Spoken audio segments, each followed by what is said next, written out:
क्या एक मदरसे में पढ़ने वाला बच्चा आने वाले समय में आर्टिफिशियल इंटेलिजेंस इंजीनियर बन सकता है? क्या जो हाथ आज कुरान पढ़ रहे हैं वही कल एआई की मदद से नई टेक्नोलॉजी भी बना सकते हैं? और क्या वाकई मदरसों की तस्वीर बदल रही है या फिर ये सिर्फ एक चर्चा भर है? आदाब, मैं हूं फायजा और आप देख रहे हैं आवाज द वॉइस। जब भी मदरसों का जिक्र होता है तो ज्यादातर लोगों के जहन में सिर्फ दीनी तालीम की तस्वीर आती है, लेकिन क्या आज की पूरी हकीकत सिर्फ इतनी ही है या फिर इसके पीछे एक दूसरा सच भी है जो धीरे धीरे सामने आ रहा है?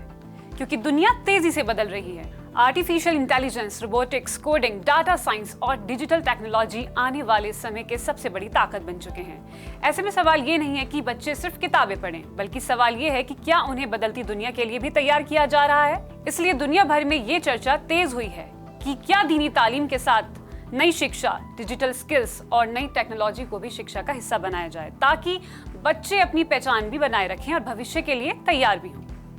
भारत में इस बदलाव की शुरुआत आज जमीन पर भी दिखाई देने लगी है। साल सन 2023 में उत्तर प्रदेश में एआई लिटरेसी फॉर ऑल नाम की पहल शुरू हुई, जिसके तहत artificial intelligence, coding, machine learning और इंटरनेट ऑफ थिंग्स जैसे विषयों पर आसान भाषा में 22 वीडियो तैयार किए गए हैं। इनका मकसद बच्चों को एआई एक्सपर्ट बनाना नहीं था, बल्कि उन्हें ये समझाना था कि ये टेक्नोलॉजी कैसे काम करती है। इस सामग्री को 16,000 से ज्यादा मदरसों तक पहुंचाया गया और शिक्षकों के लिए ओरिएंटेशन प्रोग्राम भी आयोजित किए गए हैं, ताकि वो बच्चों को इस नए दौर की बुनियादी समझ दे सकें। इसी तरह मुंबई के मालवाड़ी इलाके में कुछ स्कूलों ने एआई स्मार्ट बोर्ड्स को अपनाया, जिससे पढ़ाई ज्यादा इंटरैक्टिव और विजुअल हो गई। बच्चे अब सिर्फ किताबों तक सीमित नहीं रहे, बल्कि डिजिटल लर्निंग के जरिए कॉन्सेप्ट्स को बेहतर समझने लगे हैं। वही टाटा ट्रस्ट जैसी संस्थाएं भी लंबे समय से मदरसों और शैक्षिक स्थानों में आधुनिक टीचिंग मेथड्स, डिजिटल टूल्स और इंटीग्रेटेड लर्निंग मॉडल्स को बढ़ावा देने का काम कर रही हैं, ताकि दीन और दुनिया की तालीम के बीच एक मेल बनाया जा सके। अगर दुनिया के दूसरे हिस्सों की बात करें तो इंडोनेशिया और मलेशिया जैसे देशों में भी इस्लामी मदरसे एआई और डिजिटल लर्निंग को अपनाने लगे हैं। कहीं एआई की मदद से भाषा और तजवीद सिखाई जा रही है, तो कहीं डिजिटल प्लेटफॉर्म्स के जरिए बच्चों को नई शिक्षा से जोड़ा जा रहा है। इससे ये साफ होता है कि ये बदलाव सिर्फ एक देश या समाज तक सीमित नहीं है, बल्कि एक दुनिया भर की सोच बन रहा है। लेकिन असली सवाल अभी बाकी है, क्या ये बदलाव सिर्फ शिक्षा तक सीमित है या ये पहचान को भी बदल रहा है?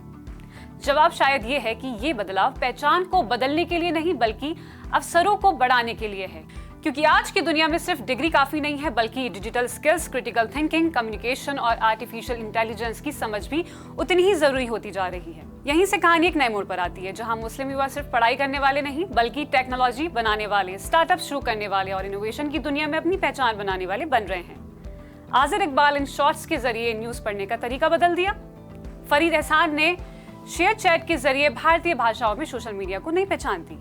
और शामिल अली जैसी कारोबारी महिला एआई से जुड़ी मार्केट टेक्नोलॉजी में काम कर रही हैं। ये उदाहरण दिखाते हैं कि सही अवसर मिलने पर युवा किसी भी क्षेत्र में आगे बढ़ सकते हैं। आज पूरी दुनिया आर्टिफिशियल इंटेलिजेंस की दौड़ में शामिल है।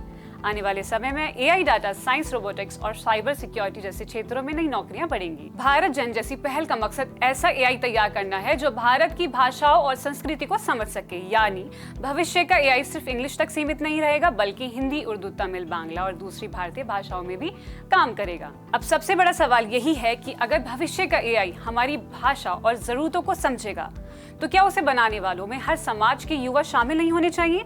यही वो सोच है जो आने वाले समय की दिशा तय करेगी। क्योंकि आर्टिफिशियल इंटेलिजेंस किसी एक समाज या देश की टेक्नोलॉजी नहीं, बल्कि पूरी मानवता का भविष्य है।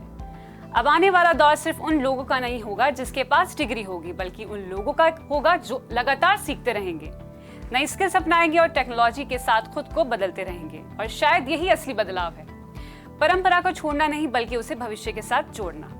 अब जरा एक पल के लिए आने वाले समय की कल्पना कीजिए, जहां एआई हमारी पढ़ाई में मदद कर रहा होगा, अस्पतालों में इलाज तेज हो गया होगा, किसान अपनी भाषा में सही सलाह पर काम कर रहे होंगे और छोटे कारोबार दुनिया भर से जुड़े रहे होंगे।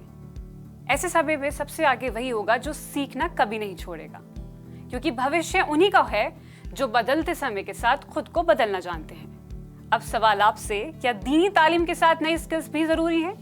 क्या यही संतुलन आने वाली पीढ़ी के लिए सबसे बड़ा अवसर बन सकता है? अपनी राय हमें कमेंट्स बॉक्स में जरूर बताइएगा। अगर आपको ये वीडियो पसंद आई हो तो लाइक और शेयर जरूर कीजिए। ऐसे ही रिसर्च बेस्ड, पॉजिटिव और इंफॉर्मेटिव स्टोरीज के लिए आवाज द वॉइस को फॉलो और सब्सक्राइब करना ना भूलें। मैं हूं फायजा और आप देख रहे हैं आवाज द वॉइस।